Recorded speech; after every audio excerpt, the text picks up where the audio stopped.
আসন্ন ত্রয়োদশ সংসদ নির্বাচন আর মাত্র কিছুদিন বাকি। এর মধ্যে ভোটের যে প্রস্তুতি, সেই প্রস্তুতি নেওয়া শুরু করেছে নির্বাচন কমিশন এবং ভোটের জন্য প্রস্তুত হচ্ছে প্রার্থীরা। আজকে আমরা ভোটের ট্রেনে আলোচনা করব মনোনয়ন নিয়ে। আপনার সঙ্গে আছি নাজমুস সাকিব। এনসিপিতে যোগ দিলেন সাবেক উপদেষ্টা আসিফ মাহমুদ সজীব ভুঁইয়া। ভোটে অংশ না নিলেও এনসিপি নির্বাচন পরিচালনা কমিটি ও মুখপাত্রের দায়িত্ব পালন করবেন তিনি। কি বললেন সেটি শুনে আসব। এই নির্বাচনে যেহেতু আজকে যেই নমিনেশন জমা দেওয়ার শেষ দিন ছিল, সবাই নমিনেশন জমা দিয়েছেন। আমরা প্রত্যাশা করি খুবই সুষ্ঠু এবং নিরপেক্ষতার সাথে আমি আমার যে দায়িত্ব পেয়েছি দলের পক্ষ থেকে, একই সাথে আমার সহযোদ্ধাদেরকে নির্বাচিত করার জন্য আমি সর্বোচ্চ চেষ্টা করব এবং একই সাথে গণভোটে হ্যাঁ ভোটকে জয়যুক্ত করার জন্য জাতীয় নাগরিক পার্টির পক্ষ থেকে আমরা আমাদের সর্বোচ্চ চেষ্টা করে যাব। আসিফ মাহমুদ সজীব ভুঁইয়া নিজে নির্বাচন না করে সেই দায়িত্বটা পালন করছেন এবং দলের পক্ষ থেকে তাকে এই দায়িত্ব দেওয়া হয়েছে। এদিকে ঢাকা 17 আসন থেকে দাখিল করা হয়েছে বিএনপির ভারপ্রাপ্ত চেয়ারম্যান তারেক রহমানের মনোনয়নপত্র এবং জামায়াতের আমির ডক্টর শফিকুর রহমানের মনোনয়ন দাখিল করা হয় ঢাকা 15 আসন থেকে। দুই দলের শীর্ষ এই দুই নেতার পক্ষে মনোনয়নপত্র দাখিল করে তাদের সমর্থকরা। আমরা বিশ্বাস করি যে এই নির্বাচনী এলাকা থেকে বিপুল ভোটে, জনগণের ভোটে তিনি দল মত নির্বিশেষে সকলের ভোটে তিনি নির্বাচিত হয়ে দেশ যে একটা সংকটের মধ্যে পড়ে আছে, এই সংকট থেকে উত্তরণ ঘটনাতে উনি সচেষ্ট হবেন। এদিকে ঋণ খেলাপির তালিকা থেকে নাগরিক ঐক্যের সভাপতি মাহমুদুর রহমান মান্নার নাম অবিলম্বে বাদ দেওয়ার নির্দেশ দিয়েছেন চেম্বার আদালত। একই সঙ্গে তাকে নির্বাচনে অংশ নেওয়ার সুযোগ দিতে নির্দেশ দিয়েছেন আদালত। আজ বেলা 11টার দিকে শুনানি শেষে এই নির্দেশ দেন চেম্বার আদালত। ইতিমধ্যে ইসলামী ব্যাংকও রিশুল করে দিয়েছে এবং বাংলাদেশ ব্যাংকের কাছে সিআইবি সংক্রান্ত ঋণখেলাপি হিসাবে না দেখানোর জন্য যে সব আনুষ্ঠানিকতা করতে হয় সেগুলো তারা করেছেন এবং আজকে যে আদেশ হয়েছে সেটা হচ্ছে একটা ইন্টারিম আদেশ দেওয়া হয়েছে, ডাইরেকশন দেওয়া হয়েছে যেন মান্না সাহেবকে ঋণখেলাপি হিসাবে বাংলাদেশ ব্যাংকের সিআইবিতে প্রদর্শন না করা হয়। সুতরাং মান্না সাহেবের আগামী এই যে ইলেকশন আসছে সেখানে তার প্রতিদ্বন্দ্বিতা করার ক্ষেত্রে কোনো প্রতিবন্ধকতা নাই। আজ আমরা ভোটের ট্রেনে আলোচনা করব মনোনয়ন নিয়ে। আলোচনার জন্য ঠিক কিছুক্ষণ পরে যুক্ত হবেন বিএনপির নির্বাহী কমিটির সদস্য আবু নাসের মোহাম্মদ রহমতুল্লাহ এবং এনসিপির যুগ্ম মুখ্য সমন্বয়ক আরিফুর রহমান তৌহিন। তবে তার আগে নিব ছোট একটা বিরতি, ফিরব কিছুক্ষণ পর।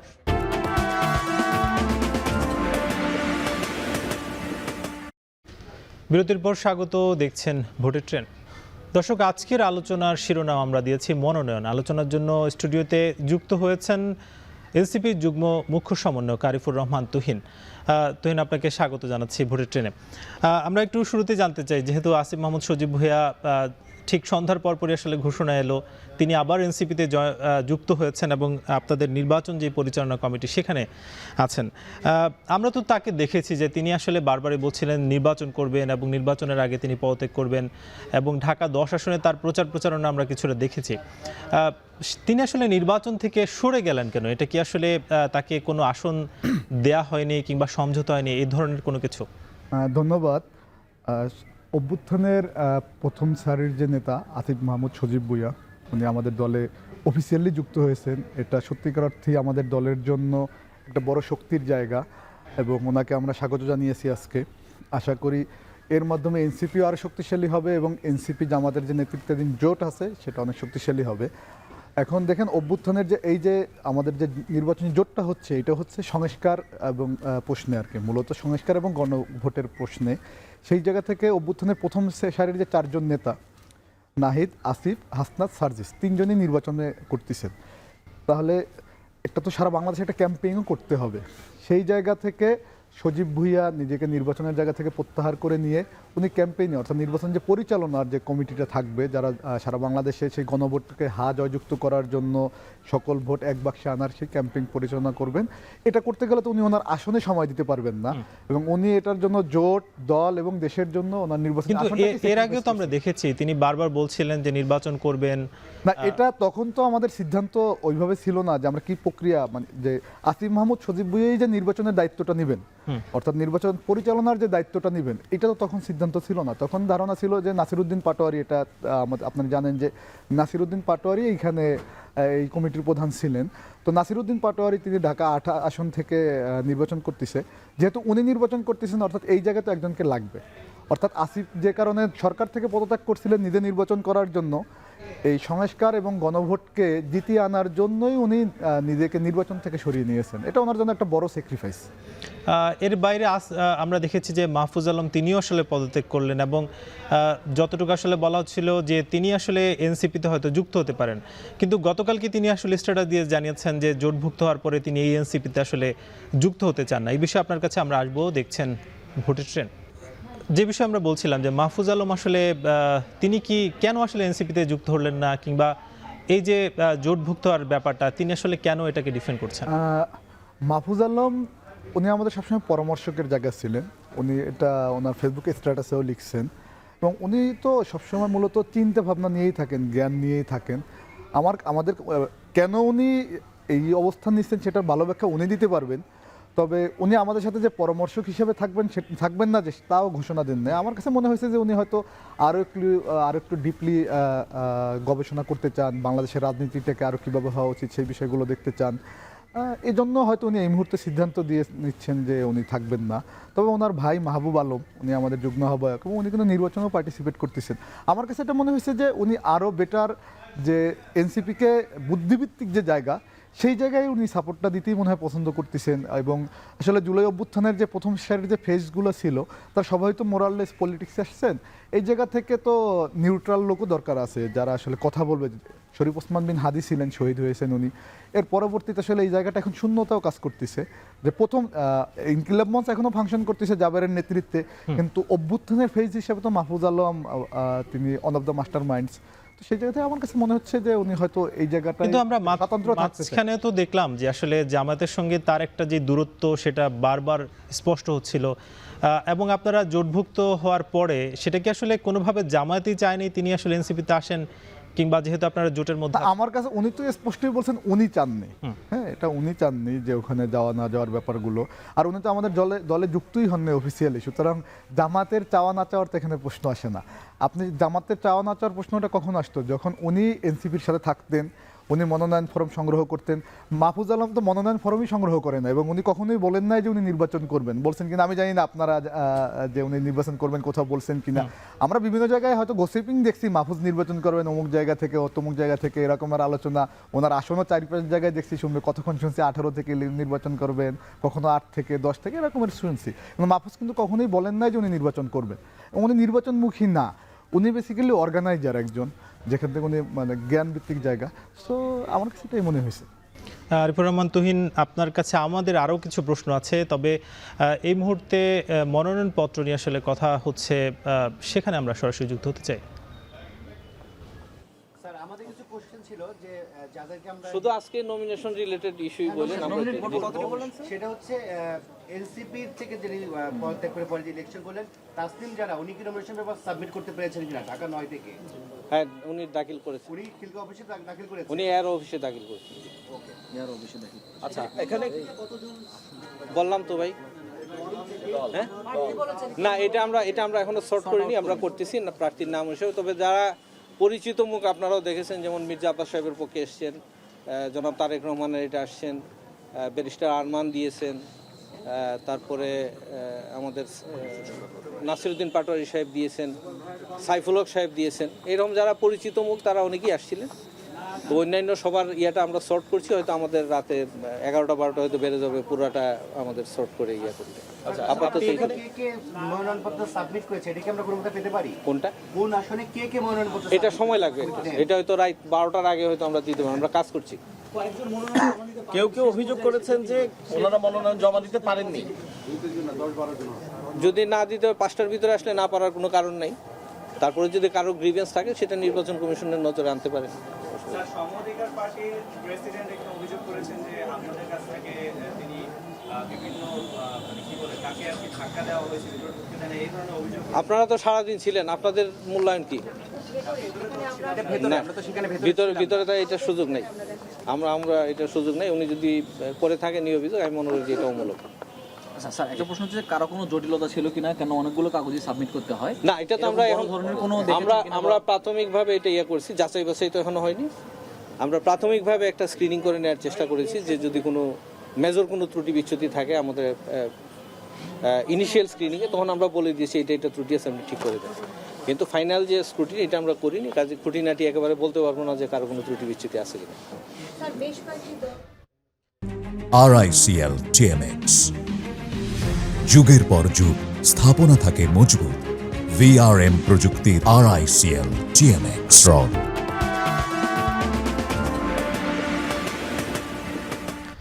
বিরতির পর স্বাগত। আপনারা দেখছেন ভোটের ট্রেন। আজ আমরা আলোচনা করছি মনোনয়ন নিয়ে। আজকের আলোচনার জন্য স্টুডিওতে যুক্ত হয়েছেন বিএনপির জাতীয় নির্বাহী কমিটির সদস্য আবু নাসের মোহাম্মদ রহমতুল্লাহ এবং এনসিপির যুগ্ম মুখ্য সমন্বয়ক আরিফুর রহমান তুহিন। দুজনকে আমরা আবারও স্বাগত জানাচ্ছি ভোটের ট্রেনে।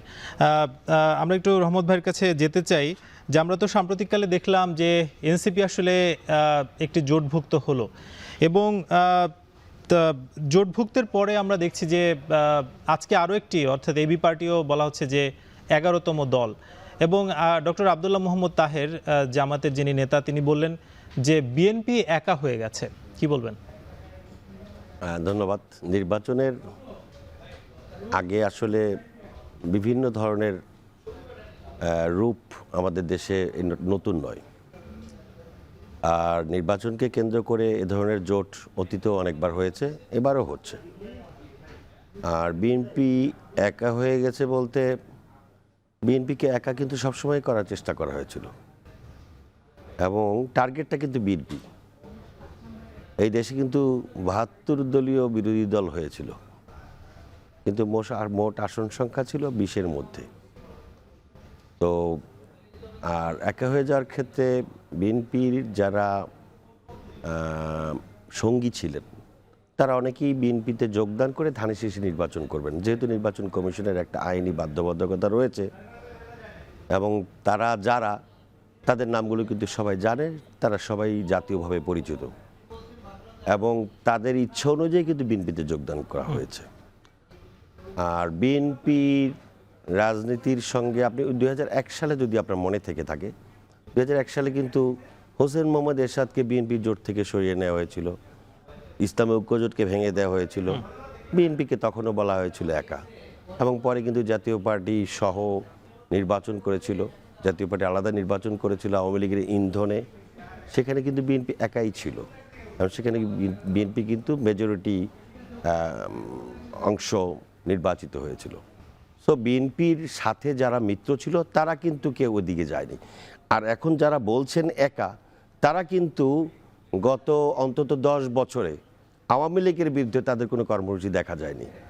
যারা অন্তত 8 দলের নামে যারা বিভাগীয় সমাবেশগুলো করেছে, সেই সমাবেশগুলো ধর্মীয় আবরণে মানুষকে সমাবেশ দেখানো হয়েছে এবং বলা হয়েছে আল্লাহর আইন প্রতিষ্ঠা করা হবে, কেউ বলেছে ইসলামের বাক্স করা হবে। সেই ইসলামের বাক্সে কিন্তু দেখবেন নন্দী কুমার নাকে সেও আছে। এখন সেও কি সংসদে গিয়ে কি আল্লাহর আইন পাশ করবে কিনা বা তাদের পক্ষে কাজ করবে কিনা সেটা আমার দেখার বিষয় না, কিন্তু রাজনীতিতে নির্বাচনের সময় জোট হওয়াটা স্বাভাবিক।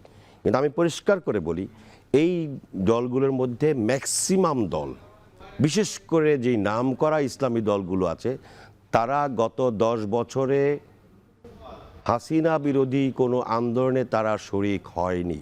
ইভেন বিএনপির সঙ্গে যুগপথ কর্মসূচির জন্য আহ্বান জানানো হয়েছিল, তারা সেটাও করেনি। এর মধ্যে একটি বড় রাজনৈতিক দল, তারা 7ই জানুয়ারি নির্বাচনের পূর্বেও বড় রকমের কোনো কর্মসূচি দেয়নি। আরেকটি ইসলামী দল, তারা কর্মসূচি দিয়েছিল, কিন্তু দেখা গেছে 7ই জানুয়ারির 1 সপ্তাহ আগে তারা বাস, ট্রেন, লঞ্চ সব কিছু ভরে ঢাকায় এসে বড় ধরনের সমাবেশ করে নির্বাচনের বিরুদ্ধে বক্তব্য রেখে আবার নিরাপদে চলে গিয়েছে। যখন বিএনপির আন্দোলন চলছিল তখন বিএনপির 10টা ছেলে একসাথে হলে তাদেরকে একসাথে গ্রেফতার করা হতো। তার মানে কি, এই যে নিরাপদে আসা এবং নিরাপদে প্রস্থান, এটাও ছিল সেই সরকারের এক ধরনের সহায়তামূলক একটি প্রোগ্রাম। তো যার কারণে এদের কাছ থেকে ফ্যাসিবাদ বিরোধী আন্দোলনে অংশ নেওয়ার সংখ্যা একেবারে নাই তাই বলবো না। তার মধ্যে আপনি ধরেন গতকালকে কর্নেল অলি আহমেদের যে রাজনৈতিক দল জয়েন করেছে, তার মহাসচিব তিনি কিন্তু ইতিমধ্যেই বিএনপিতে যোগদান করে ধানের শীষে নির্বাচন করছেন। তো উনি ব্যক্তি একজন সেইখানে, এবং তিনি কিন্তু আগেই বলেছেন আমি আর কোনোদিন নির্বাচন করব না, রাজনীতি থেকে অবসর নিলাম। তো হঠাৎ করে তার মধ্যে একটা খায়ের জন্ম হয়েছে, যেতেই পারে, আমার কোনো আপত্তি নাই। ইভেন আপনি ধরেন আরেকটি এনসিপির কথা আমি বলি, এনসিপি জয়েন করেছে, এনসিপি যখন সিদ্ধান্ত নিয়েছে জামাতের সঙ্গে নির্বাচনে যাবে, পৃথিবীর বাংলাদেশের ইতিহাসে নজিরবিহীন ঘটনা যে একটি জোটে যাওয়ার সিদ্ধান্ত গ্রহণ করার সাথে সাথে পদত্যাগের হিড়িক পড়ে গিয়েছে। এবং যারা এই কয়েকদিনে গত 1.5 বছরে যারা মিডিয়ার সম্মুখে অত্যন্ত পরিচিত এবং অত্যন্ত সুনামধন্য তরুণ নেতারা নেত্রীরা, সেটা কি আপনার মনে হচ্ছে যে জামাতের সঙ্গে না গিয়ে বিএনপির সঙ্গে যদি জোটভুক্ত? আমি সেটা বলবো না, বিএনপির সঙ্গে জোটে যাওয়ার জন্য কোনো আলোচনা হয়েছে আমি জানি না। অর্থাৎ এই জোটের যে প্রথম দিকের যে অবস্থাটা, এই অবস্থাটা আপনাকে তুলে ধরলাম। এবং ফ্যাসিবাদ বিরোধী পুরো আন্দোলনে অংশগ্রহণ করা কোনো রাজনৈতিক দল এইখানে উপস্থিত নেই। আর তারপরেও যেহেতু নির্বাচনের মধ্যে যত জোট হবে, যত বড় প্রতিদ্বন্দ্বিতা হবে, সেটা যদি সুষ্ঠু প্রতিদ্বন্দ্বিতা হয়, নোংরামিবিহীন প্রতিদ্বন্দ্বিতা হয়, সেটাকে আমরা স্বাগত জানাই। এবং সেটা আমি মনে করি এটা ইতিবাচক একটি প্রতিদ্বন্দ্বিতামূলক নির্বাচনের জন্য এটা অত্যন্ত সুন্দর হবে, ভালো হবে। কিন্তু যদি আমরা একটু আরিফুর রহমান তুহিনের কাছে যেতে চাই, যে আপনি যেমন বলছিলেন যে নারী নেত্রীদের একটা পদত্যাগের যে বিষয়, সেটা গত কয়েকদিন ধরে আসলে আলোচনায় আছে। এটা আসলে কেন হলো? মানে আপনারা জোটভুক্ত হওয়ার পরেই কেন নারীরা চলে যাচ্ছে? ধন্যবাদ। তার আগে আপনার ভাইয়ের সাথে একটু এক বিষয়ে যুক্ত করে বলি যে জিয়াউর রহমানের যে বহুদলীয় গণতন্ত্রের যে বিএনপিটা ছিল, এখন মনে হচ্ছে যে বিএনপি বহুদলকে গ্রাস করে ফেলতেছে। হ্যাঁ, যে জোটের নামে যেটা করছেন ওনারা, অন্য দলগুলোকে 4-5টা দল বিলুপ্তি ঘোষণা করে নিজেকে বিএনপিকে নিয়ে আসতেছে, নিয়ে এসে তার দলে নিয়ে বসছে। অর্থাৎ এটাকে আপনি বলতে পারেন যে ওই যে আমরা পুঁজিবাদের ক্ষেত্রে দেখি না, যে মানে বড় ছোট প্রতিষ্ঠানগুলোকে সবগুলো গিলে ফেলে নিজের কাছে নিয়ে যায়, নিজের পেটে ফেলে ফতে ওঠে, এটাকে আমরা দেখতে পাচ্ছি। এবং এটা বাংলাদেশের জন্য খুবই ইন ফিউচারের বাংলাদেশের জন্য একটা অশনি সংকেত। কারণ উনিও যেটা বলতেছেন, সাপোজ যারা ওনার দলে যোগ দিছেন দলকে বিলুপ্ত ঘোষণা করে, মানে এটা নজিরবিহীন ঘটনা, বাংলাদেশের হিস্ট্রিতে কখনো, ওয়ার্ল্ডেও কখনো ঘটে নাই যে 7-8টা দল নিজেকে বিলুপ্ত ঘোষণা করছে। এরা প্রত্যেকেই পরিচিত মুখ, কিন্তু এদেরকে এমন একটা জায়গায় এনে রাখা হয়েছে যে তুমি হয় আমার দলে যোগ দাও, নাহলে তুমি নাই। আর একটা বিষয় যে নজিরবিহীন যেটা পদত্যাগের বিষয়টা বললেন, কর্নেল অলি সাহেব কিন্তু জিয়াউর রহমানের সবথেকে ঘনিষ্ঠ ব্যক্তি ছিলেন, অন্যতম ঘনিষ্ঠ। কর্নেল অলি সাহেবও কিন্তু জোটকে কেন্দ্র করেই সে বিএনপি ছেড়ে চলে আসছিল। হ্যাঁ, আমাদের দল থেকে অবশ্যই তাসনিম যারা একজন আমাদের অন্যতম গুরুত্বপূর্ণ নেতা ছিলেন, তিনি পদত্যাগ করছেন। উনি পশ্চিমা বিশ্বে পড়াশোনা করছেন, ওনার গণতান্ত্রিক ধারণা উনি বাস্তব দেখছেন, যেটা আমরা দেখি নাই, যে গণতান্ত্রিক ধারণায় আপনার ভিন্নমত থাকবে কিন্তু দলীয় সিদ্ধান্তকে মেনে নিতে হবে। কিন্তু নারীরা যে পদত্যাগ করছে, লেট মি ফিনিশ, এটা কি আসলে জামাত যে কোনো নারীদের? আমার কথাটা দুটো বিষয়। একটা বিষয় বহুদলীয় গণতন্ত্র, আপনি যদি গণতন্ত্র বলেন তার মানে কি আমাদের 3 জনের মত থাকবে, আপনারা 2 জন একমত হয়েছেন, আমি ভিন্ন মত আছি, আমার নোট অফ ডিসেন্ট থাকতে পারে, কিন্তু আমি যেটা বলবো সেটা বলে সেটা না মানলে আমি চলে যাব, এটা তো গণতন্ত্র না, এটাকে বড় অথরিটারিয়ান।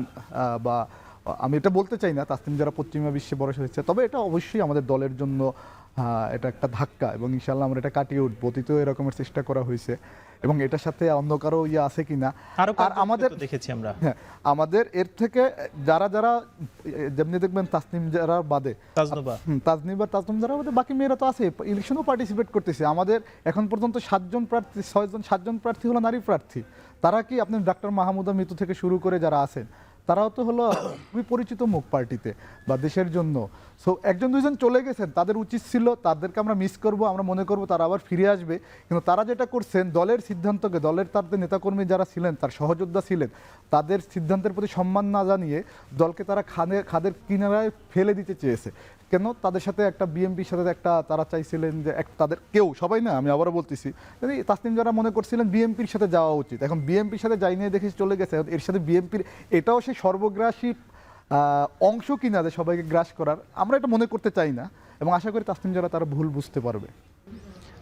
আমরা আরও বিষয় যেমন আলোচনা করব, চট্টগ্রাম 14 আসনে দেখেছি যে আওয়ামী সংশ্লিষ্ট ব্যবসায়ী তাকে বলা হচ্ছে, তাকে আসলে বিএনপি নমিনেশন দিয়েছে।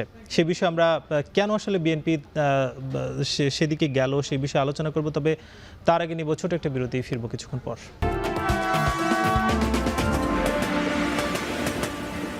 বিরতির পর স্বাগত। আমরা ভোটের ট্রেনে আলোচনা করছি মনোনয়ন নিয়ে। আলোচনার জন্য আমাদের সঙ্গে যুক্ত আছেন বিএনপির জাতীয় নির্বাহী কমিটির সদস্য আবু নাসের মোহাম্মদ রহমতুল্লাহ এবং এনসিপির যুগ্ম মুখ্য সমন্বয়ক আরিফুর রহমান তুহিন।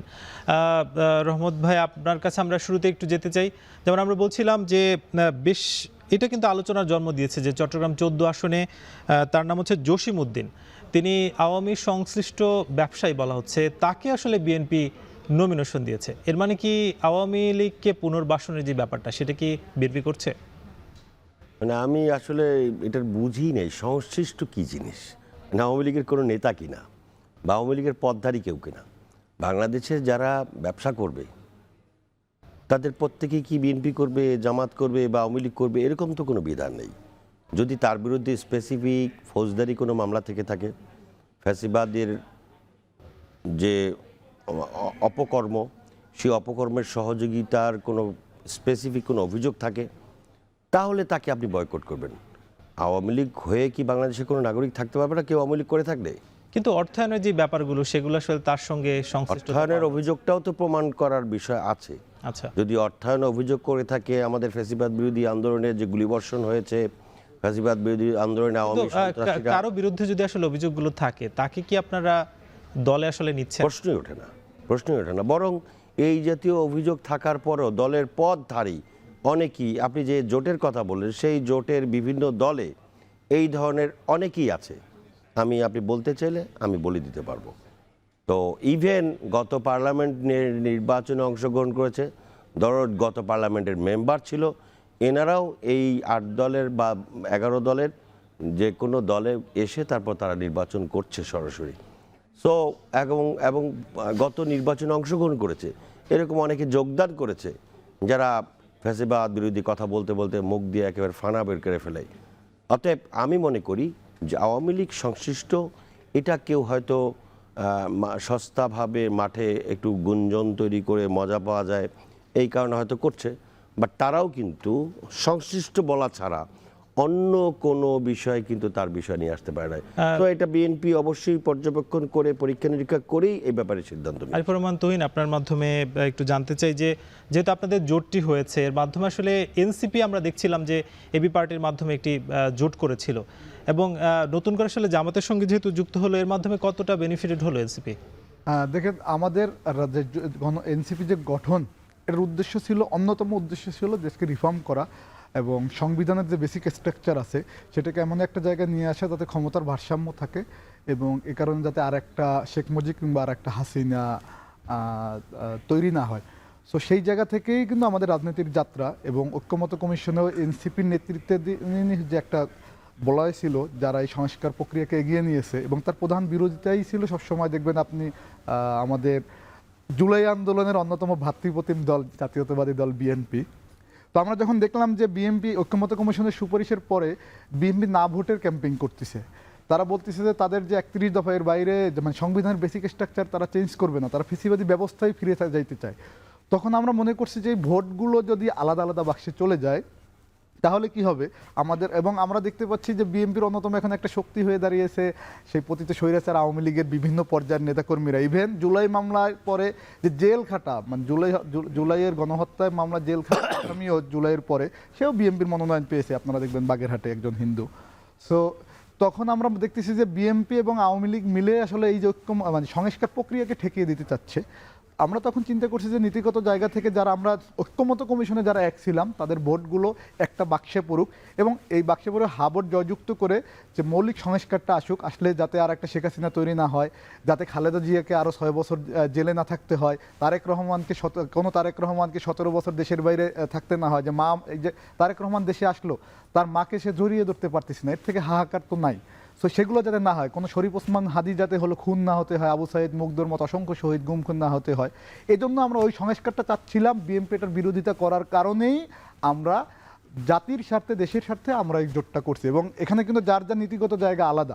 আমার পার্টির যে স্ট্রাকচার, আমরা একটা সেন্ট্রিক পার্টি, মধ্যমপন্থী, আমার মতো করেই আমার ইডিওলজি প্রচার করব, জামাতেরটা করবে, মামুনুল হক সাহেব ভাইয়ের আরেকটা কথা আমি একটু তীব্রভাবে প্রতিবাদ জানাই। উনি বলতেছেন শুধু যে মামুনুল হকের হিস্ট্রিটাই দেখেন যে সে গত 3-4 বছরে যে পরিমাণ জুলুম নির্যাতনের শিকার হয়েছেন, উনি বলছেন নাকি এরা কেউ আন্দোলনে ছিলেন না, ইভেন ওনাদেরই জোট সঙ্গী ছিলেন জামাত। তো যে আন্দোলনটা বিএনপি করছে ওই জোটের অংশ হিসেবে তো জামাতেরও একই আন্দোলন, এবং ওনারা ভুলে যান আসলে, হ্যাঁ কেন জানি অল্পের মধ্যে ভুলে যান। তেমনি আমরা 6 আগস্ট থেকে দেখতে পাচ্ছি যে বিএনপি ভুলে গেছে তাদের উপর যে আওয়ামী লীগ জুলুম নির্যাতন করছে, তারা একাংশ চাঁদাবাজিতে লেগে গেল, একাংশ হলো মানে সেই পুরাতন ব্যবস্থায় ফিরে যেতে চাইলো।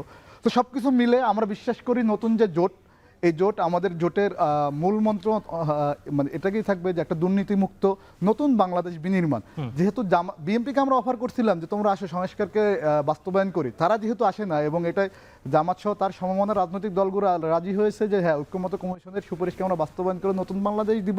আমরা বিশ্বাস করি এই জোট আসার পরে অর্থাৎ একটা নতুন জাগরণ সৃষ্টি হয়েছে এবং ইনশাল্লাহ আমরা ক্ষমতায় গিয়ে এবং গণভোটকে হা জয়যুক্ত করে একটা নতুন বাংলাদেশ দিব যেখানে আর কোনো স্বৈরাচার ফিরবে না। অর্থাৎ আপনারা গণভোট হ্যাঁ বলেন। ছোট করে একটু নাসির ভাইয়ের কাছে জানতে চাই যে আপনারা কি না ভোটের পক্ষের দিকে যাচ্ছেন? ছোট করে একটু জানতে চাই। না ভোটের ক্যাম্পেইন এইটা কোথায় হয়েছে এটা আমার একটু জানতে হবে। এই জিনিসটা গত কয়েকদিন যাবত কয়েকজন মিলে এটা মোটামুটি প্রচার করতেছে, আমি কোথাও দেখি নাই বিএনপির পক্ষ থেকে না ভোটের ক্যাম্পেইন। দ্বিতীয়ত সংস্কারের কথা যারা বলছেন তারা সংস্কারের কোন অংশটা মানেন আর মানেন না এটা কিন্তু সাধারণ জনগণকে বুঝাইতে হবে। এবং সংস্কার কথা যারা বলছেন তারা গত 10 বছর, ছোট ভাই আমার সহকর্মী তিনি যথার্থই বলেছেন যে আওয়ামী জামাত বিএনপির সঙ্গে এক সময় ছিল। আমি বলেছি গত 10 বছরে তারা ফ্যাসিবাদ বিরোধী কোনো প্রকাশ্য আন্দোলনের শরিক। আমরা একেবারে শেষ পর্যায়ে আবু নাসের, মোহাম্মদ রহমতুল্লাহ এবং আরিফুর রহমান তুহিন, অসংখ্য ধন্যবাদ আমাদেরকে সময় দেওয়ার জন্য। আজকের মতো আমরা ভোটের ট্রেন শেষ করছি। আগামীকাল নতুন কোনো বিষয়ে আলোচনা হবে। শুভকামনা।